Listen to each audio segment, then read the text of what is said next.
2023-2025 বৰ্ষত সভাপতি ডক্টৰ নৃপেন্দ্ৰনাথ তালুকদাৰ আৰু সুনিপুণ সম্পাদক ৰজনী হালৰ নেতৃত্বত যে সাহিত্য সভাই কামৰূপ জিলা সাহিত্য সভাই বিভিন্ন আঁচনি লৈ এটা গৌৰৱ বা জনপ্ৰিয়তা অৰ্জন কৰিছে। বিশেষকৈ বিদ্যালয়সমূহত বিভিন্ন অনুষ্ঠান পাতি ছাত্ৰ ছাত্ৰী শিক্ষকসকলক আকৰ্ষিত কৰিছে। আপুনি তেনেকুৱা কিবা নতুন কাৰ্যসূচী ল'ব বিচাৰিছে নেকি? হয়, আচলতে আমাৰ সাহিত্য সভাৰ যি লক্ষ্য আৰু উদ্দেশ্য, ইয়াৰ ভিতৰত আমি কেইটামান কথাত গুৰুত্ব দিছোঁ। আৰু মই বহুদিনৰ পৰাই গ্ৰন্থ অধ্যয়ন বা কিতাপ পঢ়া আন্দোলনৰ লগত জড়িত, আৰু সেইকাৰণে মানুহৰ মাজত বা মই ব্যক্তিগতভাৱেও কিতাপ পঢ়াৰ অভ্যাস গঠনৰ ক্ষেত্ৰত বহু বছৰৰ পৰা কাম কৰি আহিছোঁ। আমি আমাৰ বকো সাহিত্য সভাৰ উদ্যোগত বিগত 18টা বছৰে আমি ইয়াত গ্ৰন্থমেলা অনুষ্ঠিত কৰি আহিছোঁ। আৰু কিতাপ পঢ়াৰ এটা পৰিৱেশ কৰাৰ কাৰণে আমি পঢ়ুৱৈসকলৰ মাজত বিভিন্ন ধৰণৰ প্ৰতিযোগিতা বা তেনেধৰণৰ আকৰ্ষণীয় অনুষ্ঠান আমি উদযাপন কৰি আহিছোঁ। মূল বস্তুটো হৈছে যে আমি সাহিত্য সাধনা কৰিবলৈ হ'লে এটা পৰিৱেশ প্ৰথমতে আমি দিব লাগে, আৰু তেওঁলোকক বিশেষকৈ আমাৰ উঠি অহা প্ৰজন্মক যদি এই পৰিৱেশ দিব লাগে, তেতিয়াহ'লে আমাৰ যি জ্যেষ্ঠসকলে কিছু সুচিন্তাৰে বা পৰিকল্পনাৰে কাম কৰিব লাগে। মই দায়িত্বভাৰ লৈ যি আমাৰ কাৰ্যসূচী উলিয়াইছোঁ, তাৰে ভিতৰত গ্ৰন্থ জীৱনৰ বাবে, গ্ৰন্থ পোহৰৰ বাবে বুলি এটা শ্লোগান দি আমি গ্ৰন্থমেলা পতাৰ কাৰণে আমি গুৰুত্ব দিছোঁ। কিতাপ অধ্যয়ন যাতে ছাত্ৰ ছাত্ৰীৰ এটা অভ্যাসত পৰিণত হয়, তাৰ কাৰণে ব্যৱস্থা ল'বৰ কাৰণে ইতিমধ্যে শাখাসমূহক এনেকুৱা ধৰণৰ কিছু পত্ৰ আমি প্ৰদান কৰিছোঁ। আৰু বিশেষত আন এটা কথাৰ ওপৰত আমি গুৰুত্ব দিছোঁ যে বহুতে কয় যে সাহিত্য সভাৰ মানুহবিলাক অসাহিত্যিকেৰে ভৰপূৰ। আচলতে সেই কথাটো কোনে কেনেকৈ কৈছে সেইটো তেওঁলোকৰ কথা, কিন্তু আমি সাহিত্যৰ লগত জড়িত প্ৰত্যেকজন ব্যক্তিয়ে যে লিখিতভাৱে বা বহুত ডাঙৰ কিতাপ লিখি কিবা হ'ব লাগিব তেনেকুৱা নহয়।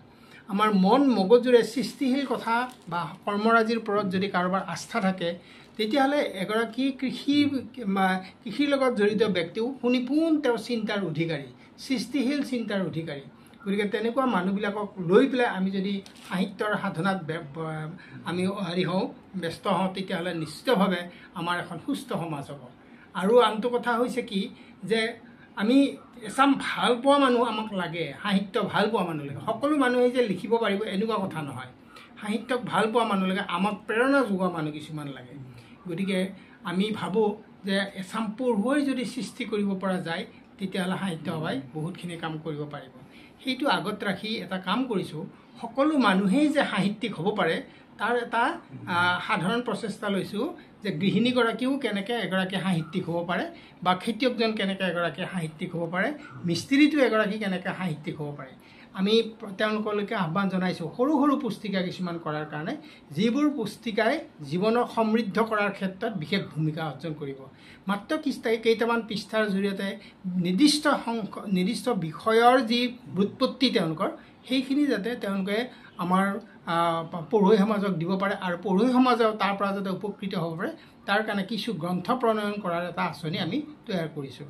আৰু ইয়াৰ লগতে আন এটা কথাত গুৰুত্ব দিছোঁ যে আমাৰ যি ইতিহাস আমাৰ ৰাজনৈতিক ইতিহাস আছে, সাংস্কৃতিক ইতিহাস আছে, সামাজিক ইতিহাস আছে, বিভিন্ন ধৰণৰ ইতিহাস আছে। কিন্তু আমাৰ অঞ্চলবিলাকত সাহিত্য সাধনা, সাংস্কৃতিক সাধনাৰ এটা পৰিৱেশ বা ঐতিহাসিক যিটো তাৰ দৃষ্টিকোণ, এইটোৰ ওপৰত দৃষ্টি ৰাখি কিছু গ্ৰন্থ প্ৰণয়ন কৰাৰ ওপৰত আমি গুৰুত্ব দিছোঁ। আৰু প্ৰতি শাখাক অনুৰোধ কৰিছোঁ যে তেওঁলোকৰ নিজৰ অঞ্চলৰ শাখাটোৰ অন্তৰ্গত ঠাইখনৰ বিষয়ে কিছু কথা ইতিহাস আকাৰে তেওঁলোকক লিখিবৰ কাৰণে অনুৰোধ জনাইছোঁ। আৰু মই ভাবোঁ যে এই ব্যৱস্থাটোৱে তেওঁলোকক সাহিত্য কি এইবিলাক নীতি নিয়মৰ মাজলৈকে যোৱাৰ পৰিৱৰ্তে নিজৰ গৌৰৱ কেনেকৈ প্ৰকাশ কৰিব পাৰি, ঐতিহ্য কেনেকৈ সম্প্ৰচাৰণ কৰিব পাৰি, এইটোৰ ওপৰত তেওঁলোকে গুৰুত্ব দিব। আৰু তেনেকৈয়ে তেওঁলোকে আমাক নভবা ধৰণে সাহিত্যিক উপাদানসমূহ আমাক প্ৰদান কৰিব, আৰু তেওঁলোকে নিজেও এগৰাকী সাহিত্যিক হিচাপে প্ৰতিষ্ঠিত হ'ব।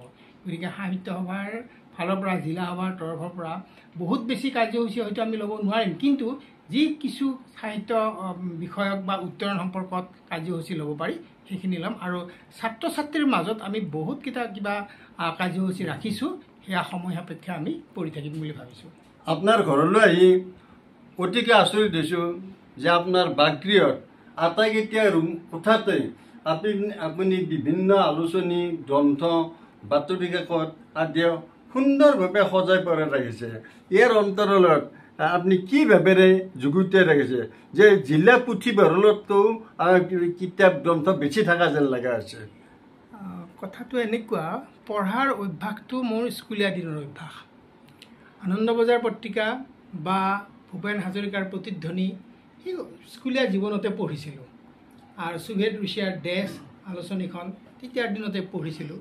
সেইবিলাক পঢ়ি তেতিয়াৰ পৰাই এটা সাহিত্যৰ প্ৰতি বা কিতাপ পঢ়াৰ প্ৰতি এটা দুৰ্বলতা এটা আহিছিল।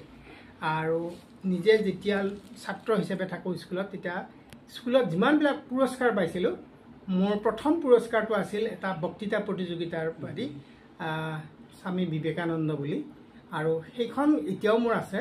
প্ৰথম পুৰস্কাৰ পাইছিলোঁ। তেতিয়াৰ পৰা মই যিমান স্কুলীয়া লাইফত, মহাবিদ্যালয়ৰ লাইফত, বিশ্ববিদ্যালয়ৰ জীৱনত যিমানখিনি বঁটা পাইছোঁ সেইবিলাকৰ কিতাপবিলাক মোৰ সকলো থাকি গ'ল।